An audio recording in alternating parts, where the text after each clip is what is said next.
ក្ខណៈពិសេសរបស់ Maxten នេះគឺជា carbon fiber ឬក៏ជា aramid fiber ហើយនឹងបន្ទះ magnetic ដែលមានរាងស្ដើងខ្លាំងមែនទែនអានេះគឺជា model Serenity Emerald ដែលជា brand របស់អាមេរិកដូចគ្នាទី2គឺជា MagSafe Ring Stand សម្រាប់ model Serenity Amber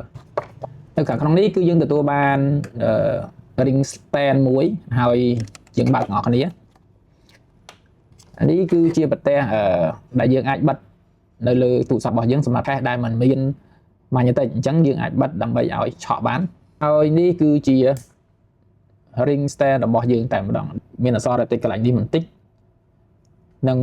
ខាងក្រោយនេះគឺជាប្រភេទ TPU ដែលมันមានការឆ្កូតទេពេលដែលយើងប្រើគឺ design ដោយ reptic តែម្ដងនេះ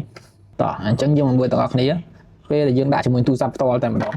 នេះគឺជាទូរស័ព្ទរបស់យើងអញ្ចឹងយើងដាក់នៅលើនឹងម្ដងនេះ ring flow នេះគឺជាផ្ទះ magnetic ដែលឆក់ខ្លាំងមែនតើអញ្ចឹងនៅពេលដែលយើងដាក់ជាមួយនឹង cache របស់យើងគឺមានទម្រង់ស្អាតបែបនេះឯងហើយយើងអាច stand adjust angle របស់យើងបានអញ្ចឹងយើងចង់ adjust ប៉ុណ្ណាគឺយើង adjust ប៉ុណ្ណឹងមកនេះទាំងអស់គ្នាអញ្ចឹងបើយើងចង់បដិគឺយើងកាច់ ring មកគៀនមកគឺយើងអាចបដិបានអញ្ចឹង angle គឺយើងអាច adjust តាមនឹងបាន